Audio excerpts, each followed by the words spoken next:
గడిచినటువంటి కాలం అంతట్లో కూడా మనల్ని కాచి కాపాడినటువంటి దేవాది దేవునికి మొదటిగా వేలాది స్తుతులు స్తోత్రాలు చెల్లించుకుంటూ అలా కూడి వచ్చిన మీ అందరికి కూడా దేవుని పేట వందనాలు చెల్లించుకుంటున్నాను. మన వాక్యంలోనికి వెళ్ళిపోదాం. లూకాసు వార్త 10వ అధ్యాయము 41వ వచనం.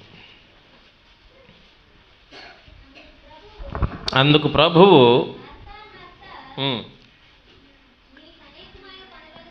నీవు అనేకమైన పనులను గూర్చి విచారము కలిగి చాలు. ఇక్కడ యేసు ప్రభు వారు మార్తతో చెప్తున్నారు, నీవు అనేకమైనటువంటి పనుల గురించి విచారము కలిగి తొందరపడుతున్నావు, కానీ నీకు అవసరమైంది ఒక్కటే. ఏంటండి? నీకు అవసరమైంది ఏంటి? ఒకటే. ఏం అవసరం మనకి? ఏమండి, మనకి ఏం అవసరం? అవసరమైనది ఒకటే అని చెప్తున్నాడు దేవుడు. ఏంటండి? అవసరమైనది ఒకటే. కానీ మనం ఏం చేస్తాం? అనేకమైనటువంటి విషయాలను బట్టి వాటి ఏడల విచారపడటం అంటే వాటి గురించి ఆలోచించేస్తూ ఏమైపోతామంటే తొందరపడిపోతూ ఉంటాం మనం. ఏంటండి? తొందరపడిపోతూ ఉంటాం. ఆ తొందరలో ఏమవుతుందంటే రాంగ్ స్టెప్ వేస్తాం, తప్పటడుగు పడిపోతుంది. అంతే కదా? కానీ దేవుడు ఏం చెప్తున్నాడు? తొందరపడొద్దు. ఏంటి? తొందరపడొద్దు, విచారపడొద్దు. నీకు అవసరమైంది ఒక్కటే. ఏంటి? నీకు అవసరమైనది ఒకటే. మొదటి రాజుల గ్రంథము 8వ అధ్యాయము మొదటి రాజుల గ్రంథము 8వ అధ్యాయము 59వ వచనం. ఆయన తన దాసుడనైన నా కార్యమును ఇశ్రాయేలీలకు తన జనుల కార్యమును అవసరము చొప్పున ఎల్లప్పుడూ నిర్వహించున్నట్లుగా నేను యెహోవా ఎదుట విన్నపము చేసిన ఈ మాటలు రేయింబగళ్ళు మన దేవుడైన యెహోవా సన్నిధిని ఉండునుగాక. హల్లెలూయా. ఏమంటున్నాడండి? అక్కడ మాట్లాడుతుంది ఎవరో? సొలొమోను మాట్లాడుతున్నాడు. అక్కడ ఇక్కడ ఈ వచనంలో ఒక మాటను అండర్లైన్ చేసుకోండి. యెహోవా ఎదుట విన్నపము అన్న మాట మనం అండర్లైన్ చేసుకుంటే కనుక ఈ వచనానికి మనకు అర్థం తెలుస్తుంది. ఏంటంటే, తన దాసుడైనటువంటి నా కార్యమును ఇశ్రాయేలీయులకు జనుల కార్యమును అవసరము చొప్పున ఎల్లప్పుడూ నిర్వహించినట్లుగా నేను యెహోవా ఎదుట విన్నపము చేసిన ఈ మాటలు రేయింబగళ్ళు మన దేవుడైన యెహోవా సన్నిధిని ఉండునుగాక. మేము మా అవసరాన్ని బట్టి, మాకున్నటువంటి కోరికలను బట్టి, నాకున్నటువంటి రాజ్యభారాన్ని బట్టి, ఏమండి, నేను దేవుణ్ణి అడుగుతున్నాను, దేవుని దగ్గర ఒక విన్నపం చేస్తున్నాను. నేను చేసినటువంటి ఈ విన్నపము రేయింబగళ్ళు కూడా మన దేవుడైన యెహోవా సన్నిధిని ఉండునుగాక అంటున్నాడు. అంటే విన్నపము అంటేనండి ప్రార్థన. హల్లెలూయా. ప్రార్థన కావాలి. మనకేం అవసరం అండి? ప్రార్థన అవసరం. అర్థమవుతుందండి? ప్రతి మనిషికి కూడా, క్రైస్తవుడైనటువంటి వానికి ప్రార్థన కావాలి. ప్రార్థన అవసరం. ఎందుకు అవసరం ప్రార్థన అంటే ఏంటి? దేవునితో మనం మాట్లాడటం. అర్థమవుతుందండి? ప్రార్థన అంటే ఏంటి? దేవునితో మనం మాట్లాడటం. కాబట్టి నువ్వు దేవునితో మాట్లాడడం అవసరం. అంతే కదా? అవునా కదా? నీకు ఎవరు అవసరం ఉంది? దేవుని అవసరం ఉంది మనకి కదా. అందరికీ కూడా దేవుని అవసరం ఉంది. దేవుని యొక్క కాపుదల అవసరం ఉంది. ఆయన కృప అవసరం ఉంది. ఆయన యొక్క ఆశీర్వాదాలు అవసరం ఉన్నాయి. ఆయన యొక్క దీవెనలు అవసరం ఉన్నాయి. కదండి. ఇవన్నీ అవసరం ఉన్నాయి. ఈ అవసరాలన్నీ తీరాలంటే నువ్వు దేవునితో మాట్లాడడం నీకు అవసరం. అర్థమవుతుందండి? దేవునితో మనం మాట్లాడటం అవసరం. అంటే ప్రార్థన మనకి కావాలి. ప్రార్థన మనకి అవసరం అండి. ఎందుకు అవసరం? మన విన్నపములు ఆయన వినాలి. ఎందుకు వినాలి? నీ యొక్క కోరికలు, నీ యొక్క అవసరాలు ఆయన తీర్చాలి కాబట్టి కదా. ప్రార్థన మనం ఎంతసేపు చేస్తున్నామండి? ప్రార్థన మనం ఎంతసేపు చేస్తాం? ఎలా చేస్తాం? ఎప్పుడు చేస్తాం? చెప్పండి. అన్నీ నేనే చెప్పాలా? అదిగో చంటపై చెప్పాను, చాలా చక్కగా చప్పట్లు కొడదాం. Very good. ఏమండి, ప్రార్థన మనకి ఎప్పుడూ అవసరమే. తెల్లవారుజామున ప్రార్థన చేసుకోవచ్చు, మధ్యాహ్నం ప్రార్థన చేయవచ్చు. దినమునకు 3 మార్లు ప్రార్థన చేసేటంటే ఎవరో ఏమండి, చూడండి, మనకి ప్రార్థన అవసరం. అలాగే ఇంకొక మాట కూడా నేను చెప్తున్నాను. ఒక శాసనాన్ని తయారు చేయించాడు రాజు. ఎవరైనా ఈ శాసనాన్ని మీరి రాజును గాక ఇంక దేనినైనా ఎవరినైనా ప్రార్థిస్తే వాళ్ళని సింహపు బోన్లో వేసేస్తామని ఒక శాసనాన్ని తయారు చేయించాడు.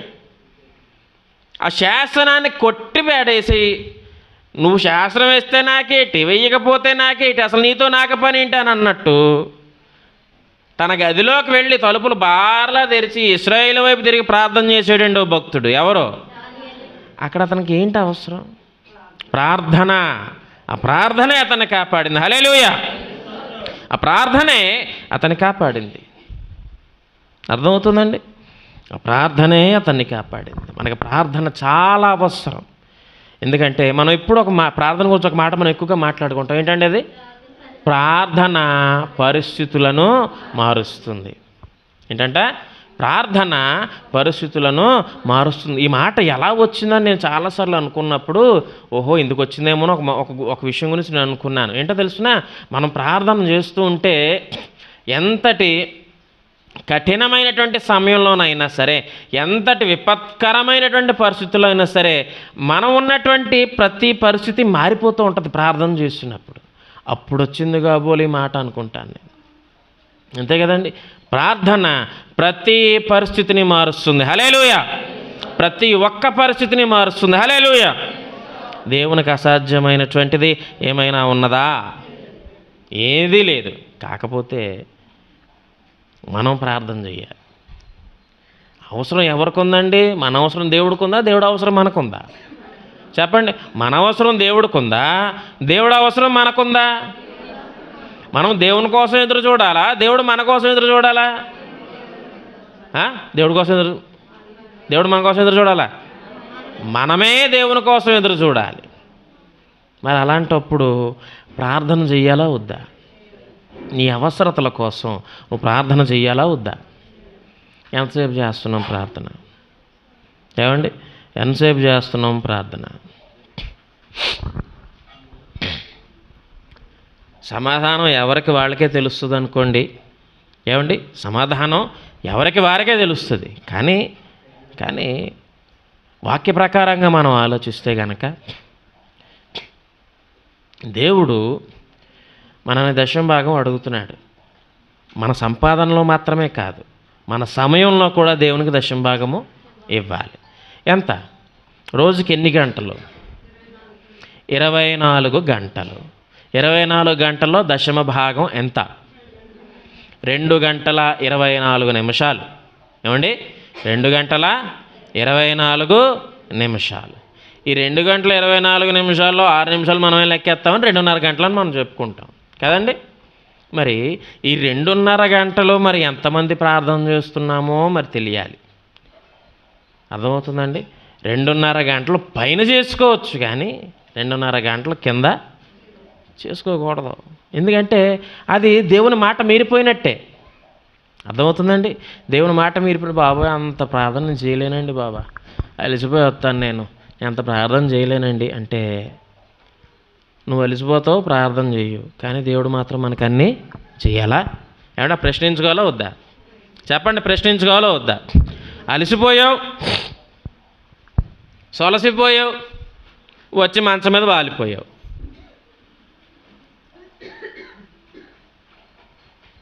దేవునికి ప్రార్థన చేయలేని అంటున్నావు. ఎంతసేపు చేస్తావు? ప్రభువా మంచం మీద ప్రభువా నన్ను కాపాడుతండి, నా కుటుంబాన్ని కాపాడు ప్రభువా, మంచి ఆరోగ్యం ఇతండి, నేను అనుకున్నాయి, నేను అడిగినవన్నీ చేసే ప్రభువా, ఆమేన్. ఎంతసేపు అండి? నిమిషం కూడా లేదు అది. చాలామంది ఇలాగే ప్రార్థన చేస్తారు. చాలామంది ఇలాగే ప్రార్థన చేస్తారు. ఇలాగ చేస్తే ప్రార్థన అసలు దేవుడి దగ్గరికి వెళ్తుందా? దేవుని దగ్గరికి వెళ్తుందా? ఇందాక నేను ఒక వ్యక్తి గురించి చెప్పాను. శాసనాన్ని కూడా ధిక్కరించి లెక్క చేయకుండా మోకాళ్ళేసి ప్రార్థన చేసినటువంటి గొప్ప భక్తుడైనటువంటి శ్రేష్ఠుడైనటువంటి బుద్ధిమంతుడైనటువంటి దానియేలు ప్రార్థననే అపవాది వెళ్ళనివ్వలేదు. మనం ఎంత అండి? ఏమండి? అవునా? మనం ఎంత అండి? అసలు దానియేలు భక్తితో పోల్చుకుంటే మన భక్తి ఎంత?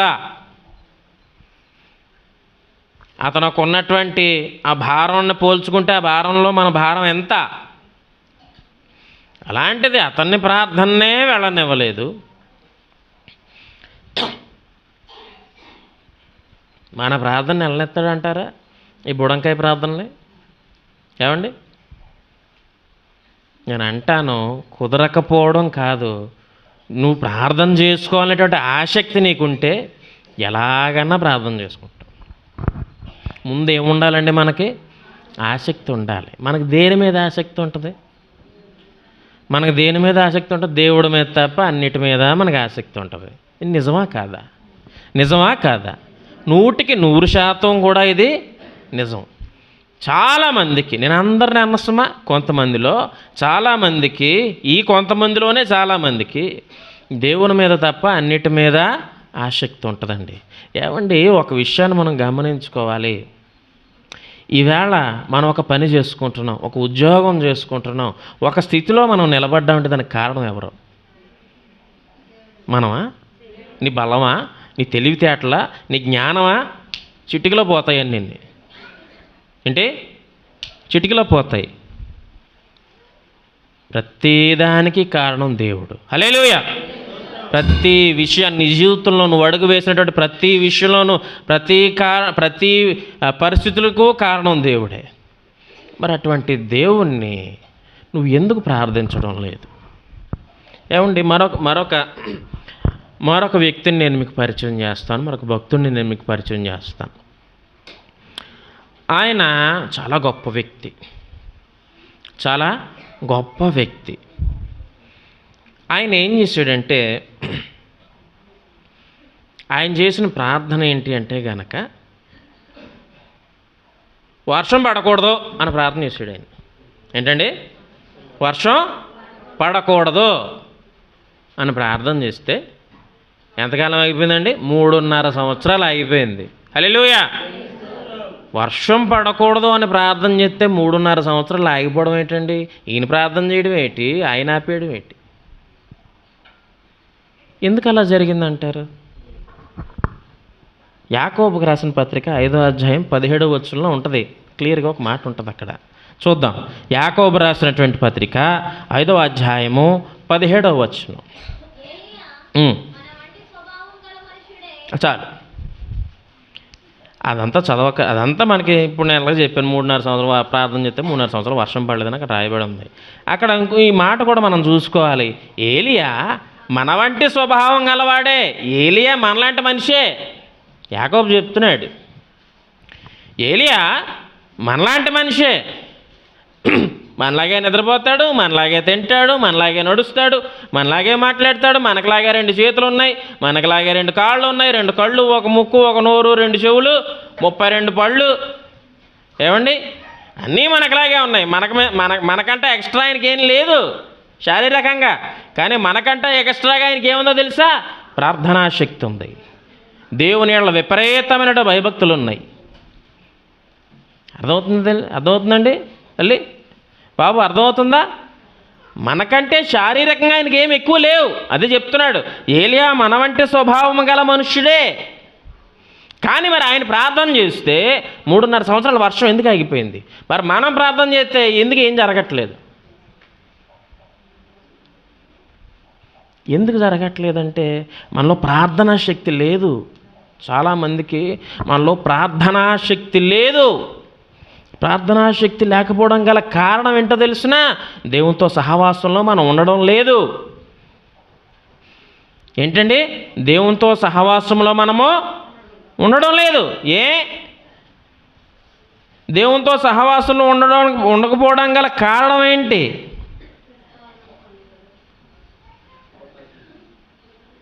సహవాసంలో ఉండకపోవడం గల కారణం ఏంటి? ఇందాక చెప్పాను, లూకా సువార్త 10వ అధ్యాయం 41 వచనం. అన్నిటి మీద దృష్టి ఉంచేస్తున్నాం, మనం తొందరపడిపోతున్నాం, విస్తారమైనటువంటి పనుల గురించి విచారించేస్తున్నాం, కానీ దేవుని గురించి నీకు ఆసక్తి కనబడటం లేదు. నీ యొక్క అవసరత తీర్చేటువంటి వాని మీద నీకు ఆసక్తి లేదు. అర్థమవుతుందండి? మనకి ప్రార్థన చాలా అవసరం. ఏలియా చేసినటువంటి ప్రార్థన దేవుడు విన్నాడు. ఏలియా చేసినటువంటి ప్రార్థన దేవుడు విన్నాడు. మన ప్రార్థన మరి మన ప్రార్థనో వింటాడు. అందరి ప్రార్థన వింటాడు. కానీ ఆ ప్రార్థన ఆయనకి వినపడేలా నువ్వు చెయ్యాలి. హల్లెలూయా. ఆయనకి వినపడేలాగా నువ్వు బ్రతకాలి, ఆయనకి వినపడేలాగా నువ్వు నడవాలి. అంతే, సింపుల్. అంతకుమించి కష్టతరమైనది ఏది లేదే. లోకాన్ని ప్రేమించొద్దు అంటున్నాడు, మనం దాని వెంబడే పరిగెడతాం, అది ఎందుకో తెలియదు. చూడండి, మనకి ఈ మాట నేను ఒక దగ్గర చదివాను, ఒక పుస్తకంలో చదివాను నేను. పరలోకానికి వెళ్ళేటువంటి మార్గం అంట, పరలోకానికి వెళ్ళేటువంటి మార్గం అంటండి చాలా భయంకరంగా కనిపిస్తూ ఉంటుందట. చాలా భయంకరంగా ఇరుకుగా ముళ్ళ పొదలతోటి కనిపిస్తూ ఉంటుందట. అదే నరకానికి వెళ్ళేటువంటి మార్గం అంటండి విశాలంగా, అందంగా, సుందరంగా కనబడుతుందట. ఏంటండి? విశాలంగా, అందంగా, సుందరంగా కనబడుతుందట. విశాలంగా, అందంగా, సుందరంగా కనబడుతుందంటండి. ఎందుకు అలాగా? ఎందుకు అలాగా కనబడుతుంది అంటారు? చెప్పండి, ఎందుకు అలా కనబడుతుంది అంటారు? ఇప్పుడు పరలోకానికి వెళ్ళేటువంటి మార్గము ఇరుకుగా, ఇబ్బందిగా కనబడడం గల కారణం ఏంటి? ఇప్పుడు బాడీ బిల్డర్స్ని చూసారండి ఎవరన్నా? బాడీ బిల్డింగ్ చేస్తారు కదా, బాడీ బిల్డర్స్ అని ఉంటారు. వాడికి ప్రత్యేకమైన ఆట, అది ఒక క్రీడ. బాడీ బిల్డింగ్ అనేది ఒక క్రీడ, ప్రత్యేకంగా వాళ్ళు ఆడుతూ ఉంటారు. వాళ్ళు ఎలా ఉంటారో తెలుసా అండి? వాళ్ళ కండలు తిరిగి ఉంటారు. వాళ్ళు చాలా బలంగా కనిపిస్తూ ఉంటారు. ఏమండి? చాలా బరువైనటువంటి వాటిని ఎత్తుతూ ఉంటారు. 1000 కేజీలు ఎత్తుతూ ఉంటారు, 500 కేజీలు ఎత్తుతూ ఉంటారు. ఎందుకు? వాళ్ళు బలంగా తయారయ్యి పోటీలో నెగ్గడానికి, అంతే కదా. మరి ఈ బరువులు ఎత్తడం, ఇప్పుడు 25 కేజీలు ఎత్తడమే మనకు కష్టంగా ఉంటుంది, లేకపోతే ఒక 50 కేజీలు ఎత్తడం కష్టంగా ఉంటుంది, లేకపోతే ఒక 100 కేజీలు ఎత్తడం మనకు కష్టంగా ఉంటుంది. మరి అలాంటిది వాళ్ళు 200 కేజీలు 300 కేజీలు బరువులు ఎత్తుతూ ఉన్నారు. ఎందుకు ఎత్తుతున్నారు?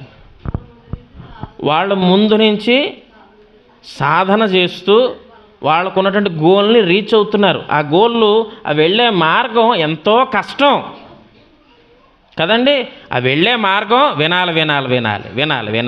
ఏమండి? ఆ వెళ్ళే మార్గం చాలా కష్టం. ఏమండి? వెళ్ళే మార్గం వాళ్ళు ఆ కసరత్తులు చేయడం సామాన్యం అనుకుంటున్నారండి. ఈ చేతులు చేస్తారు, తర్వాత ఛాతీకి సంబంధించింది చేస్తారు, తర్వాత పొట్టకు సంబంధించింది చేస్తారు, తర్వాత కాళ్ళకు సంబంధించింది చేస్తారు. కాళ్ళు పొట్టలు వచ్చేస్తాయి, నడలేరు. తెలుసునా అండి?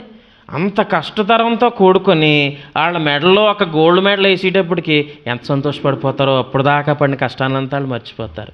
అంతంత బరువులు ఎత్తడం అంటే సామాన్యమైనటువంటి విషయం కాదండి. శరీరాన్ని ఎంత శ్రమకు లోను చేయాలి కదా. ఆ తర్వాత ఆ మెడలో అది వేసుకునేటికి వాళ్ళకి చాలా ఆనందంగా ఫీల్ అవుతారు, వాళ్ళు చాలా ప్రశాంతంగా ఫీల్ అవుతారు. అప్పటిదాకా పడినటువంటి కష్టాన్ని మర్చిపోతారు. పరలోకానికి వెళ్ళేటువంటి మార్గం కూడా అంతే. పరలోకానికి వెళ్ళే మార్గం కూడా అంతే, కష్టంగా ఉంటుంది, నష్టంగా ఉంటుంది. కానీ ఆ కష్టాన్ని నష్టాన్ని అనుభవించి రాటుదేలుతాం మనం. రాటుదేలి నిత్యము వెలిగేటువంటి ఒక జ్యోతిలాగా పరలోకానికి వెళ్తాం. హల్లెలూయా, హల్లెలూయా. మరి మరి నరకానికి వెళ్ళే మార్గం ఎలాగుంటుందని చెప్పానండి. విశాలంగా ఎలా ఉంటుంది, అందంగా, మంచి మంచి డిజైన్స్ తోటి, మంచి మంచి ఇలాంటి అలంకరణలతోటి బాగుంటుంది. అంతే కదండి, బాగుంటుంది. ఆ బాగుండి ప్లేస్లో ఏముంటుందండి? ఆ బాగుండి ప్లేస్లో ఇప్పుడు ఆ బాగుండి చోట్లలో ఏముంటుందండి? ఆ వెళ్ళే దారిలో ఏమేమి తగులుతాయో తెలుసునండి. జార స్త్రీ తగులుతుంది కదండి, జార స్త్రీ తగులుతుంది, వ్యభిచార కోపం తగులుతుంది, అలాగే శరీర కార్యాలకు సంబంధించినటువంటి పనులన్నీ తగులుతూ ఉంటాయి. అవునాకండి. ఇప్పుడు చాలామందిని తాగుతున్నారు అని చాలామంది తిట్టుకుంటూ ఉంటారు. ఇది ఒక సైకాలజీలో మొన్న ఒక వీడియో చూశాను. అందులో ఒక డాక్టర్ గారు వివరించారు, ఆస్ట్రియాకు సంబంధించిన డాక్టర్ గారు ఎవరో. మొత్తానికి నేను చాలామంది తాగుబోతుల మీద పరిశోధన చేశాను. వాళ్ళు ఎందుకు తాగుతున్నారు అంటే వాళ్ళ బాధని తొలగించుకోవడానికి, ఆ నొప్పి వాళ్ళ హృదయంలో ఉండే నొప్పిని తగ్గించుకోవడానికి తాగుతున్నారు అని చెప్పాడు ఆయన. ఏమండి అని చెప్పాడు ఆయన. మరి ఇంకొంతమంది ఉంటారు, యవ్వనస్తులు ఉండొచ్చు. ఇప్పుడు చూసుకుంటే కనుక కాలంలో ముఖ్యంగా అప్పుడెప్పుడో పెద్దోళ్ళు తాగేవారండి. ఇప్పుడు ఎవరు తాగుతున్నారండి? చిన్న పొట్టోడు తాగేస్తున్నాడండి. అవునా? చిన్నోళ్ళు తాగేస్తున్నారండి. ఏమండి వాళ్ళకి ఏం కష్టం వచ్చేసిందని తాగుతున్నారండి? వాళ్ళకి ఏం నష్టం వచ్చిందని తాగేస్తున్నారండి? ఏమన్నా అంటే సరదా. ఏంటండి? సరదా. బెంగళూరులోనండి వీడియోలు ఎంత హల్చల్ అయిపోయిందంటే, ఎంత పాపులర్ అయిపోయింది. బెంగళూరులో 31వ తారీఖు రాత్రి అయిపోయిన తర్వాత పగలు చూసేటప్పటికండి యవ్వనస్తులు రోడ్ల మీద పడిపోయి ఉన్నారు శవాల్లాగా. ఎందుకో తెలుసా అండి? తాగేసి, డ్రగ్స్ ఇవన్నీ తీసుకొని. ఒకడు ఏకంగా తాగేసి ఉన్నాను లోపల వ్యాన్లోకి తీసుకెళ్తుంటే పెద్ద దేశభక్తుడిలాగా వందే మాత్రం భారతే మాతగా జై అంటాడు. అంటే తాగేసి ఆ మైకంలో అన్నమాట. ఆడపిల్లలు తాగేస్తున్నారు, మగవాళ్ళు తాగేస్తున్నారు. ఒకడు నుంచున్నాడు, 2 అడుగులు ఎత్తడు దబ్బుని పడుతున్నాడు, మళ్ళీ నుంచుంటున్నాడు, 2 అడుగులు ఎత్తడు దబ్బుని పడుతున్నాడు. ఎందుకండి ఇలా తాగడం వల్ల నీకేమొస్తుంది? దానివల్ల నీకేమన్నా లక్షలు వస్తాయా? దానివల్ల నీకేమన్నా కోట్లు వస్తాయా? ఏమీ రావు. మరి ఏమొస్తుంది? జబ్బు వస్తుంది. ఏమొస్తుంది? జబ్బు వస్తుంది. దేవుడు ఎంత జ్ఞానవంతుడో తెలుసా అండి? మన శరీరంలో కాలేయము అని ఒక పార్ట్ పెట్టాడు మనకి. అదే కాజ్యం అంటాం కదండి, తెలుసు కదా. కోడి కాజ్యం నాకు కావాలని ఎగబడి తినేస్తారు కదండి. అలాంటిదే మేకాజ్యం, కోడి కాజ్యం ఎగబడి తినేస్తుంటాం కదా, అది అలాంటిదే మన శరీరంలో పెట్టాడు దేవుడు. దాని పని ఏంటో తెలుసా అండి? మన శరీరంలో విషతుల్యమైనటువంటివి ఏమన్నా ఉంటే దాన్ని పట్టుకొని రిపేర్ చేస్తుంది అది. ఒకవేళ ఆ ప్రాసెస్లో దానికి ఏమన్నా ఇబ్బంది కలిగితే దానంతటా అదే రిపేర్ చేసుకుంటుంది. కాలేయం దానంతటా అదే సెల్ఫ్ రిపేర్ చేసుకుంటుంది. ఎంత గొప్ప సృష్టి అండి అది, ఎంత గొప్ప సృష్టి అండి అది. అందుకే ఎవరికన్నా కాలేయం దానం కావాలంటేనండి ఒక ఇంత ముక్క కోస్తారు. ఒక ప్రఖ్యాత సినీ నటుడు ఉన్నాడు, ఆయన కూతురు ఇచ్చిందండి కాలేయం. ఆ కాలేయంలో ఇంత మొక్క ఇచ్చింది, సగం మొక్క ఇచ్చింది. ఎందుకు? మళ్ళీ కాలేయం పెరిగిపోద్ది, దానంతటా అది రిపేర్ చేసుకుని పెరిగిపోతుంది, ఆయనకు కూడా పెరిగిపోద్ది. అదనమాట. ఏమండి? అలాంటి కాలేయాన్ని అది బాగు చేసుకోలేనంతగా పీతల్లా తాగెత్తే, ఏమండి, కుడి తాగినట్టు తాగెత్తే అది రిపేర్ అవుద్దండి? రిపేర్ అవుతుందా? చెప్పండి అమ్మా. అవ్వదు.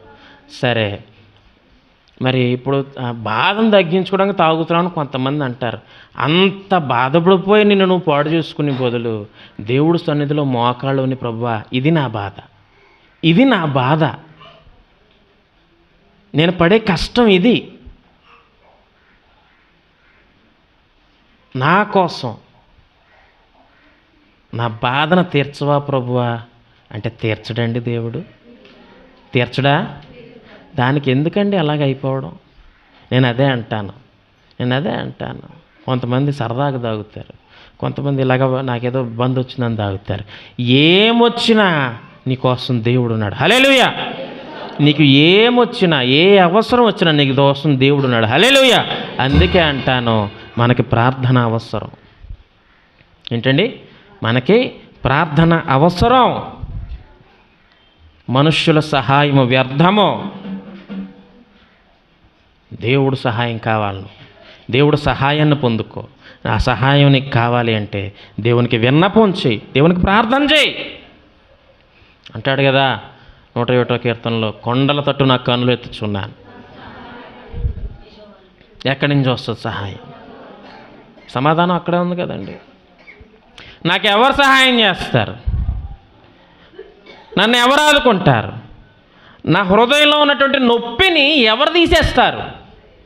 నా బాధను ఎవరు తీసేస్తారు అంటే నీకు నేనున్నాను. తండ్రి విడిచినా, తల్లి విడిచినా నేనున్నాను నీకు. ముదిమి వచ్చు వరకు నేను ఎత్తుకుంటాను, నిన్ను విడువను, ఎడబాయను అన్నటువంటి దేవునికి ఒక్కసారి ప్రార్థన చేయి. ఒక్కసారి ప్రార్థన చేయి, మనస్ఫూర్తిగా ప్రార్థన. ప్రభువా ఇది నా బాధ, నేను బాధపడుతున్నాను, నాలో బాధ ఉంది, తగ్గలేనంత బాధ ఉంది. ఆ బాధ నా నుంచి తీసివేయ ప్రభు అంటే తీసివేయడండి. అడగాలి నువ్వు. అందుకే అన్నాడు, అడుగుడి నీకు ఇవ్వబడు. నువ్వు అడిగితేనే నీకు వస్తుంది. అది అడగాలి నువ్వు. నీ అవసరత, అది నీ అవసరత. నీ అవసరం కాబట్టి అప్పు కావాల్సి వచ్చినప్పుడు వెళ్ళి అడగవా? అడుగుతావు కదా. నీకు సహాయం కావాల్సి వచ్చినప్పుడు, రే నాకు ఒక చెయ్యి సహాయం చేయరా, అక్కడ పని ఉంది నాకు అని అడగవా? అన్ని మనుషులను అడుగుతున్నావు, మరి దేవుడిని ఎందుకు అడగవు? దేవుడి మీద నమ్మకం లేదా? దేవుడి మీద నమ్మకం లేదా? ఎప్పుడు ఏ సమయంలో ఎలాగ దేవునికి నువ్వు మొరపెట్టిన ఆయన వింటాడు. కానీ ప్రాబ్లం ఎక్కడొచ్చింది అంటే ఆయన నీ మొరను వినేటట్లుగా నువ్వు బ్రతకడం లేదు. అక్కడే వచ్చింది ప్రాబ్లం. నేను అంటున్నాను కదా, నరకానికి వెళ్ళే మార్గం ఎలాగ ఉంటుందండి? ఆ విశాలమైనటువంటి మార్గాన్నే ఎంచుకుంటున్నాను తప్పించి ఇరుకుగా ఉంది, ఇబ్బందిగా ఉంది, కష్టంగా ఉందని మార్గంలోకి వెళ్ళడం మానేస్తే తర్వాత నష్టపోయేది మనమే. వస్తుంది ముందు, కష్టం వస్తుంది, నష్టం వస్తుంది, ఇరుకులు వస్తాయి, ఇబ్బందులు వస్తాయి, బాధలు వస్తాయి, నష్టాలు వస్తాయి, భరించలేనంత నొప్పి వస్తుంది. కానీ మరొక మాట కూడా ఉంది, శోధన సహించువాడు ధన్యుడు. హల్లెలూయా. వాటిని సహించగలిగేటువంటి శక్తిని కూడా దేవుడు నీకు ఇస్తాడు. హల్లెలూయా. ప్రతి వేదన నుంచి, బాధ నుంచి తప్పించగలిగినటువంటి గొప్ప దేవుడు మన దేవుడు. ఏమండి? అటువంటి దేవుణ్ణి అడుగు. నీ ప్రార్థన దేవుని దగ్గరికి చెంతకు చేరే వరకు, దేవుని నుంచి సమాధానం వచ్చేంత వరకు ప్రార్థన చేయి. అది నీకు అవసరం. అది అవసరం, మనందరికీ అవసరం. ప్రార్థన పరిస్థితులను మారుస్తుంది. ప్రార్థన ప్రతి పరిస్థితిని మారుస్తుంది. అది ఎలాంటి పరిస్థితి అవ్వచ్చు, కష్టతరమైనటువంటి పరిస్థితి అవ్వచ్చు, ఎవరో మార్చలేనటువంటి పరిస్థితి అవ్వచ్చు, ప్రార్థన మారుస్తుంది. హల్లెలూయా. ఖచ్చితంగా జరుగుతుంది. నువ్వు దేవుని మీద విశ్వాసంతో ప్రార్థన చేయి. అంతేగాని విశాలంగా ఉంది కదా నా మార్గంలోకి పోక. అర్థమవుతుందండి? విశాలంగా ఉంది కదా అని చెప్పి పోవద్దు. ఎందుకు విశాలపరిచాడు తెలుసా? అపవాది సాధ్యమైనంత మంది కుక్కుకు వచ్చేస్తారని. విశాలంగా ఉంది కదా వచ్చేస్తారు నా ఎంబడి అని. మరి ఇది ఎందుకు? మరి దేవుని మార్గం ఎందుకు ఇరుకుగా ఉందంటారు? ప్రిపేర్ అవ్వాలి నువ్వు. ఇరుకుగా ఉన్నా సరే నేను వెళ్తాను అని నువ్వు ప్రిపేర్ అవ్వాలి. అందుకే తక్కువ మంది వెళ్తారు ఇందులోకి. తర్వాత ఎప్పుడో అవుదాంలే, తర్వాత ఎప్పుడో చేద్దాంలే. ఇప్పుడు అవి నిందాక చెప్పాను, బెంగళూరులో ఉన్నటువంటి యువకులందరూ కూడా తల్లిదండ్రులకు తెలియకుండా ఏదో చేసి ఉండొచ్చు. కానీ న్యూస్లో వచ్చేసారు కదా అందరూ. ఇంటికి వెళ్ళిన తర్వాత ఎలాగుంటుంది? వాళ్ళ నాన్న ఒకవేళ తెక్కలోడు అనుకోండి, బెల్ట్ ఇచ్చి ఎరగేసేస్తాడు. అంతే కదా. స్ట్రిక్ట్ మనిషి అనుకోండి, బెల్ట్ ఇచ్చి ఎరగేసేస్తాడు. ఆడపిల్లలను చూపిస్తే వాళ్ళకి పెళ్ళిళ్ళు అవుతాయా? మగపిల్లలను చూపిస్తే వాళ్ళకి పెళ్ళిళ్ళు అవుతాయి. ఎంత గజ్జి తాగిపోతుగాడు, ఇప్పుడే తాగిపోతే అయిపోయాడు, రేపు పొద్దున్న ఎలా చూసుకుంటాడు భార్యని? రాదని న్యూస్ మొత్తం నేషనల్ వైడ్ న్యూస్ అయిపోయింది అది. చాలామంది అనుకుంటారు భలే ఉంది, ఎంజాయ్ చేయడానికి బాగుంది, ఉఫ్ అని పొగలు ఊతున్నావు, భలే ఉంది అనుకుంటారు. నీ లోపల ఏడు జరుగుతుందో తెలుసునా? నీ లోపల ఏం జరుగుద్దో నీకు తెలుసునా? అదే మనిషి ఏం చేస్తాడండి, పై రూపంలో అయినా చూసుకుంటాడు, పైన చూసుకుంటాడు, లోపల ఏమైపోతుందో నీకు తెలియదు. జంగు పట్టేస్తుందండి నీ ఊపిరితిత్తులు తారు పట్టేస్తుంది. నేను ఒకసారి మీకు చెప్పాను, మా స్నేహితుడు తండ్రి ఇలాగ విపరీతంగా తాగేసి సిగరెట్లు తాగితే అతనికి సీరియస్ అయితే తీసుకెళ్తే అతని నోట్లోంచి ముక్కులోంచి నల్లగా వచ్చేస్తుందండి. వాసన తట్టుకోలేకపోయాం వాసన. అలాగే మరొక స్నేహితుడు ఒకసారి మేము కాకినాడలో సడన్గా ఫోన్ చేసి వెళ్తే హార్ట్ స్ట్రోక్ లాగా, అది ఇంక మైల్డ్ స్ట్రోక్ లాగా వచ్చింది. దగ్గరికి వెళ్తుంటే విపరీతమైన వాసన, మందు వాసన. ఏమండి, ఆ డాక్టర్ల దగ్గర తీసుకెళ్తే ఏంటండి ఇతను ఇలా తాగి ఉన్నాడు, పొద్దునుంచి తాగుతున్నాడట. అలాగే ఎప్పుడూ ఆన్లోనే ఉంటాడు, పొద్దునుంచి తాగుతున్నాడట. ఎందుకండి అలాగా? నీ వెనక ఎంతమంది ఉన్నారో తెలుసునా? పిల్లలైతే నీ వెనక తల్లిదండ్రులు ఉన్నారు, నీ ముందు చాలా భవిష్యత్తు ఉంది. పెద్దవాళ్ళైతే నీ వెనక ఒక కుటుంబం ఉంది.